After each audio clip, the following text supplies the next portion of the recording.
Bonjour à tous, bienvenue dans ce nouveau ZCL du mardi 22 novembre. On salue les auditeurs de RHT Guadeloupe 89.8 et 90.8 et passons tout de suite à l'actualité du jour.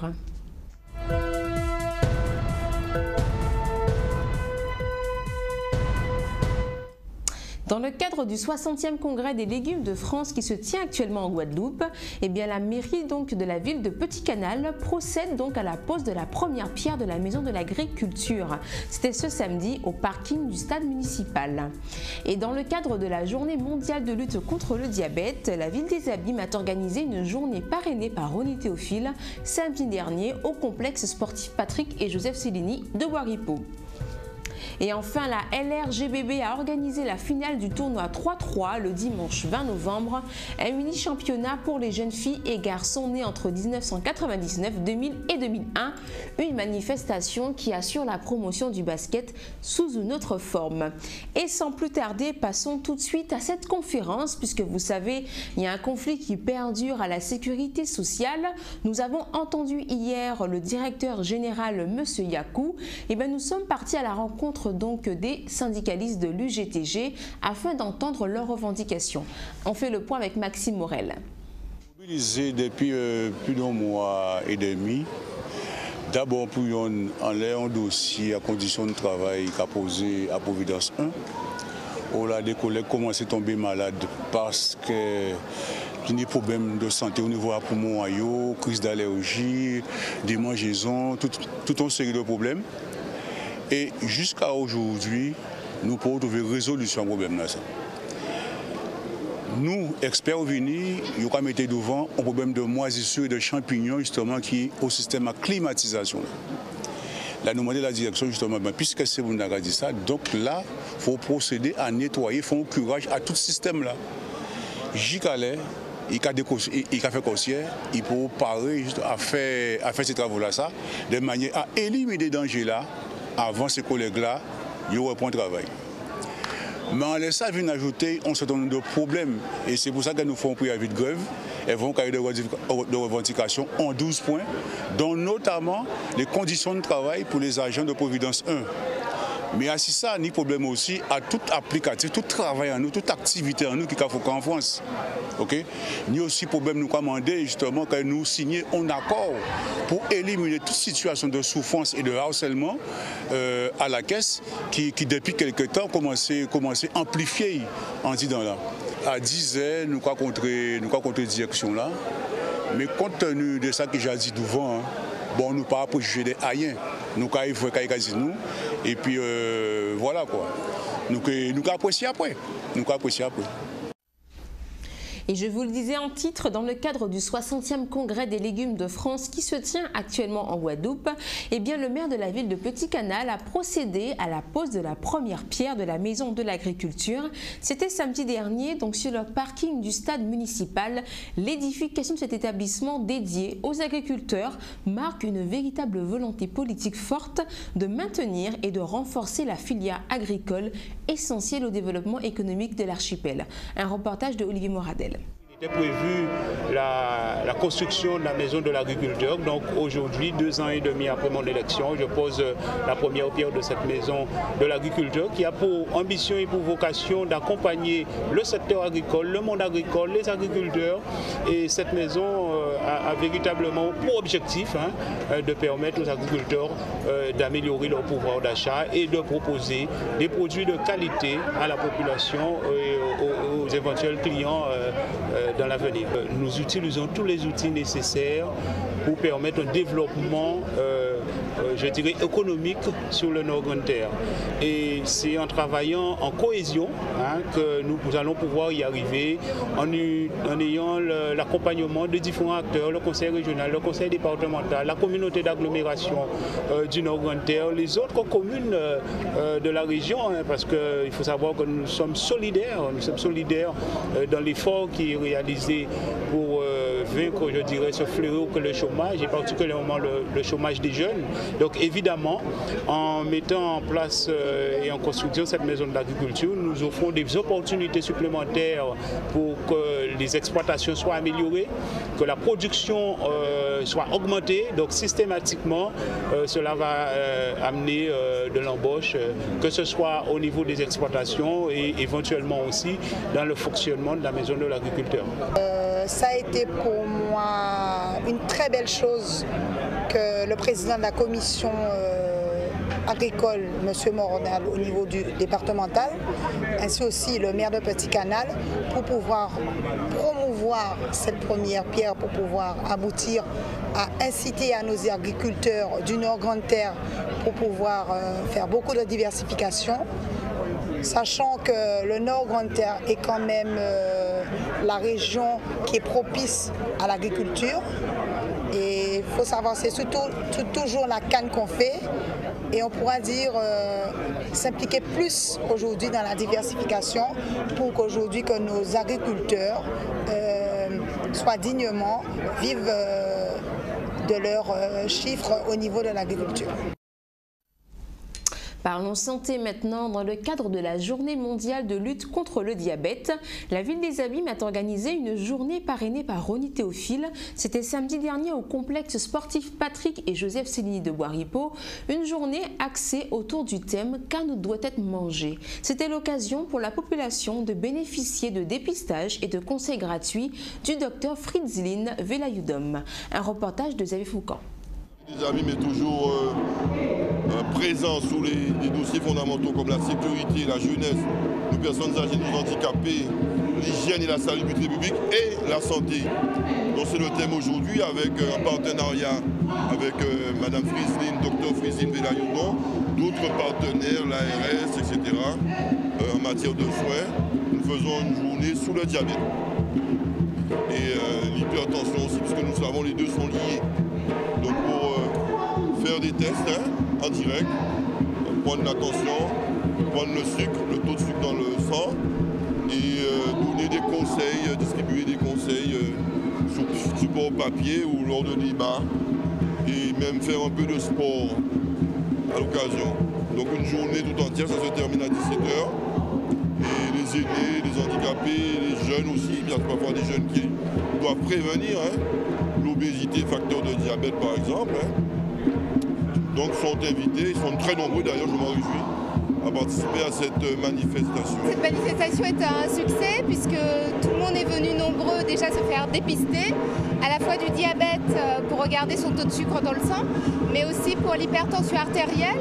Et ce qui est très important, c'est que les gens s'intéressent maintenant à savoir s'ils sont en surpoids ou en obésité. Donc on fait aussi le dépistage du surpoids et de l'obésité en calculant l'index de masse corporelle, c'est-à-dire la masse corporelle idéale par rapport à la taille. Donc nous avons des stands qui permettent de donner des informations sur la nutrition, mais aussi avec des diabétologues du service, des cardiologues, des néphrologues. Et nous sommes maintenant en pleine activité physique, puisque nous faisons sur du cas quelques mouvements pour montrer aux personnes, diabétiques ou non, comment il faut bouger, comment il faut faire travailler de façon simple ses muscles, et cela 30 minutes tous les jours si possible. Je remercie aussi tous les membres de mon association qui ont vraiment donné un gros coup de main pour qu'on puisse organiser et avoir cette belle manifestation qui n'est pas finie. Le coin enfant fonctionne bien, on a même un bébé de 8 mois, vous voyez, qui est avec nous. Nous sommes tous plus ou moins concernés par cette maladie, soit directement, soit parce qu'on a un proche malade. Et je trouve très bien qu'il y ait de plus en plus de campagnes de prévention, de sensibilisation à cette maladie qui est méconnue mais qui fait des ravages. Je suis diabétique depuis l'âge de 14 ans. Je dirais que c'est une maladie qui est vicieuse, qui est sournoise parce que bon, on a l'impression que tout va bien, mais de l'intérieur ça peut faire des ravages et j'en sais quelque chose. Actualité santé toujours, l'apithérapie qui est aussi ancienne que l'apiculture elle-même. Elle consiste à utiliser les produits récoltés, transformés ou sécrétés par l'abeille, le miel, le propolis, le pollen ou encore la gelée royale et le venin. Et bien plusieurs de nos professionnels de la biodiversité animaient une conférence justement sur donc les vertus du miel et du pollen. Il y avait entre autres Suzy Sozio, qui est biologiste, et Linda Gobindos, qui est praticienne en médecine ayurvédique. C'était vendredi à la bibliothèque multimédia Paul Mado. On fait le point avec Xavier Foucan. C'est important de faire cette conférence débat parce que justement nous avons un public à la bibliothèque très demandeur justement pour tout ce qui va concerner la thérapie, le bien-être et entre autres par le biais du miel, par le biais de cette apithérapie, nous pouvons montrer donc à la population tout ce que nous avons comme richesse donc en Guadeloupe. Et non seulement ça, mais aussi dans notre bibliothèque puisque nous avons donc des ouvrages que ce soit donc pour les enfants, pour les adultes, qui permettent justement de découvrir nos richesses en Guadeloupe, toutes nos ressources. Et donc l'essentiel, donc c'est ça, c'est de les partager. Pas justement de les garder pour soi, mais vraiment de les partager avec toute notre population guadeloupéenne. C'est important pour nous, apiculteurs, c'est important pour nous aussi, association des apiculteurs apigois, de pouvoir communiquer sur la qualité des miels de Guadeloupe. Bon, c'est vrai qu'on remporte la plupart des médailles dans les concours en France ou je dirais même dans les régions et notamment en Guadeloupe, mais c'est important de parler de l'importance de l'abeille dans l'environnement. C'est important de parler en fait de l'aspect thérapeutique du miel et des produits de la ruche. Aujourd'hui, c'est vrai qu'avant, on consommait le miel surtout pour un aspect médical, mais le miel est utilisé aujourd'hui dans l'alimentation aussi, dans tous les jours. Donc, il faut utiliser le miel en prévention. Il faut consommer un petit peu tous les jours pour que ça puisse avoir un effet bénéfique sur la santé. Mais je profite pour inviter tout le public à un séminaire que nous organisons vendredi 25, vendredi qui vient, au hall des sports de Petit-Beau, à la salle Laura Flessel. L'Apigois, c'est une association vieille de 33 ans maintenant, puisqu'elle a été créée en 1983. Au début, ces missions étaient essentiellement centrées sur la production de miel, sur l'accompagnement des hommes. Mais depuis quelques années, elle a élargi son champ d'activité et prend une part active dans tout ce qui concerne l'environnement, la protection de l'environnement, la protection de la biodiversité. Donc nous travaillons dans la protection de l'environnement, la protection de la biodiversité. Nous sommes en train maintenant de mener un projet avec le département pour la protection des pollinisateurs. Nous essayons de sensibiliser tout le public sur le rôle qu'ils ont à jouer dans la protection de ces pollinisateurs qui sont capitales qui ont un rôle capital dans l'économie en fait. Et ces pollinisateurs autres que les abeilles domestiques que nous connaissons, ils disparaissent en silence et c'est ce que nous voulons éviter.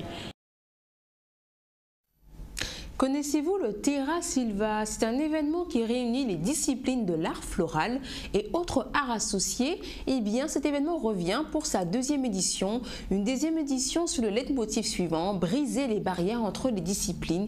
Ikebana, bonsaï, aquascaping, sculpture, peinture ou encore simplement le design floral. Et pour cette nouvelle façon d'exposer ensemble et autour d'une même thématique, cette année, l'organisation a mené une réflexion sur le langage, tout un programme, des performances picturales, poétiques, florales, des conférences sur le langage, sur notre rapport à l'environnement ou encore des ateliers de démonstration, de méditation ou d'exposition.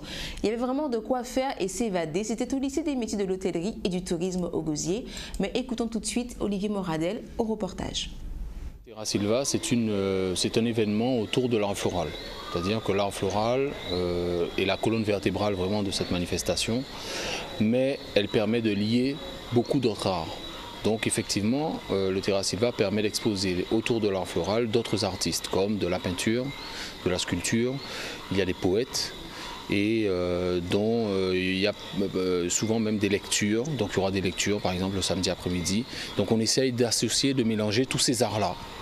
et d'essayer de faire quelque chose de très harmonieux. Cette édition-là est la deuxième édition, donc on avait déjà lancé le concept depuis 2014. Et nous avons décidé cette année de relancer en essayant d'améliorer le plus que possible la qualité de l'exposition.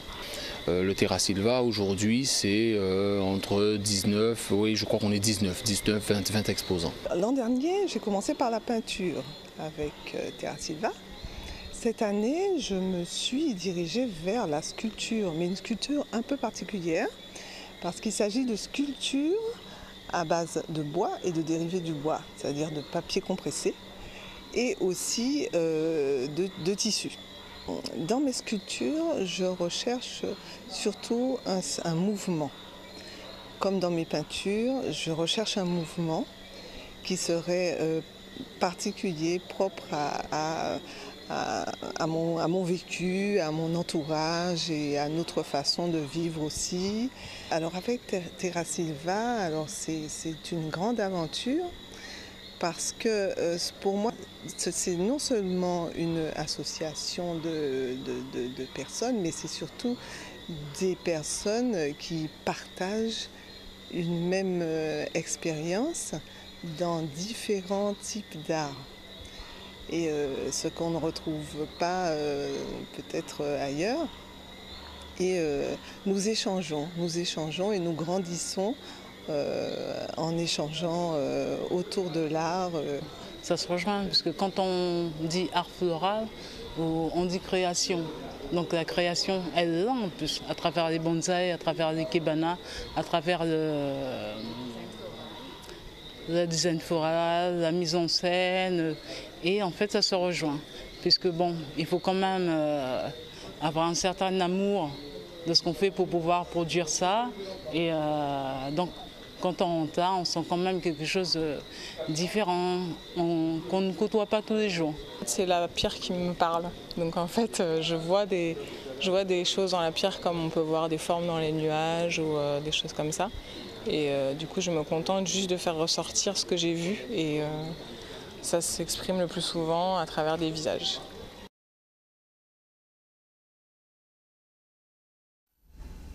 Et en bref, pour revenir à cette mobilisation qui était censée donc se produire aujourd'hui au niveau des stations-service, comme vous avez pu le constater, nombreuses sont les stations qui n'ont pas suivi le mouvement, donc qui sont ouvertes au public, mais nous restons à l'écoute de tout changement et de toute réunion, parce que la réunion devrait se produire cet après-midi justement entre les responsables des stations-service. Donc nous vous tiendrons informés du quelconque changement qui pourrait se produire. Et cette information à la Nouvelle-Calédonie, des glissements de terrain ont été constatés dus à de fortes précipitations. Ils ont entraîné le décès de 4 personnes, dont 2 enfants, dans 2 communes de l'Est de la Nouvelle-Calédonie. 4 personnes qui sont toujours portées disparues, dont un enfant, et 6 blessés ont été pris en charge par les secours. Monsieur Bernard Cazeneuve, ministre de l'Intérieur, et Madame Erika Barrett, ministre donc des Outre-mer, témoignent de leur entier soutien et de leur compassion à l'ensemble des familles donc de ses proches. Ils rendent hommage à l'action des sauveteurs engagés dans des opérations de secours rendues difficiles par les conditions météorologiques. Et on termine avec du basket. La LRGBB a organisé la finale du tournoi 3x3 le dimanche donc 20 novembre, un mini championnat pour les jeunes filles et garçons nés entre 1999, 2000 et 2001, une manifestation qui assure la promotion du basket sous une autre forme. Des équipes étaient constituées de 4 joueurs et un encadrant, et donc les gagnants vont pouvoir représenter la Guadeloupe au premier championnat 3x3 FIBA de la Caraïbe. Un reportage de Michel Terrasse. Un tournoi qualificatif pour le championnat de la Caraïbe qui va se dérouler à Sainte-Lucie.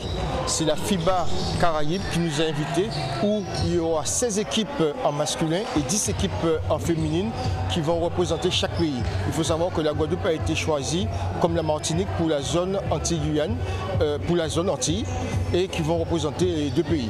Alors, l'idée, c'était déjà, c'est une tranche d'âge, 1999, 2000 et 2001. Chaque équipe, c'est des matchs individuels, en équipe individuelle. Ce n'est pas des équipes de club. On n'a pas eu le temps d'inviter un peu tout le monde, mais chaque joueur doit s'inscrire sur le site de la FIBA. ce n'est pas la Ligue qui gère. Il y aura une licence contact, mais heureusement que tous ces joueurs qui sont là, ce sont des joueurs de club. C'est ce genre de manifestation qui va nous permettre d'aller à la rencontre de jeunes qui ne sont pas dans le basket 5-5. C'est des jeunes parfois qui sont sur le terrain vague. Nous avons un manque d'infrastructures de gymnase, mais par contre, nous avons beaucoup de terrains extérieurs. Tous les terrains extérieurs de la Guadeloupe sont déjà répertoriés. Maintenant, la commission équipement de la Guadeloupe va se rapprocher des municipalités pour mettre aux normes de sécurité les terrains extérieurs. Le concert dans le tournoi, le Tour de la Guadeloupe, Corsair nous donne 20 billets d'avion gratuits pour emmener les joueurs au championnat de France de 3-3 au mois de mai. Donc vous voyez que les partenaires sont là. Maintenant, les joueurs sont là. Ce qu'on demande encore une fois, les collectivités de nous aider. Nous aider, ce n'est pas nous donner de l'argent. Parfois, lorsqu'on demande des aides, etc., on pense toujours aux subventions, etc. Non, on a besoin d'aide parce que les terrains ne nous appartiennent pas. Les terrains n'appartiennent pas au club, n'appartiennent pas à la Ligue. On a besoin de terrains dans des normes pour qu'on puisse travailler, pour faire évoluer ces jeunes. Parce que d'avoir ces jeunes ici qui développent un basket qui court, ce n'est pas des baskets 5-5. On peut demain trouver des jeunes au championnat du monde, au championnat d'Europe, au championnat de France. Et il faut savoir qu'en 2024, aux Jeux Olympiques 2024, le 3-3 sera présent. Donc, sachant le tas de joueurs que la Guadeloupe, la Martinique, la zone fournit à l'équipe de France, enseignants, rassurez-vous, on est sûr que d'ici 4-5 ans, on aura des Guadeloupéens dans l'équipe de France de 3-3. Je suis licenciée au GGB, c'est ma 7e année de basket. On a décidé de participer au tournoi parce qu'on avait envie d'essayer. On se donne à fond. Nous avons, il y a 2-3 ans, sponsorisé LeBron James au niveau de la NBA avec la marque Sprite. Et donc là, nous poursuivons notre sponsoring à l'occasion de ce challenge. Et il y en aura d'autres et nous accompagnons régulièrement la Ligue guadeloupéenne de basket pour toutes les manifestations qu'elle organise. Et bien voilà, le ZCL touche à sa fin, vous avez pu le constater, un ZCL un peu plus léger aujourd'hui, mais vous inquiétez pas, on retrouvera Elisabeth Adélaïde, notre chroniqueuse de tourisme, qui nous parlera un petit peu des activités, des voyages qu'on peut faire, puisqu'on approche donc de la saison hivernale. Donc on parlera donc des types de vacances qu'on pourra donc faire pendant cette saison. Donc ce sera donc pour la semaine prochaine. Quant à moi, donc je vous retrouve demain à 12h30. Par ailleurs, le ZCL, si vous l'avez raté, www.zcl.tv. Autrement, un très bon appétit et je vous dis à demain.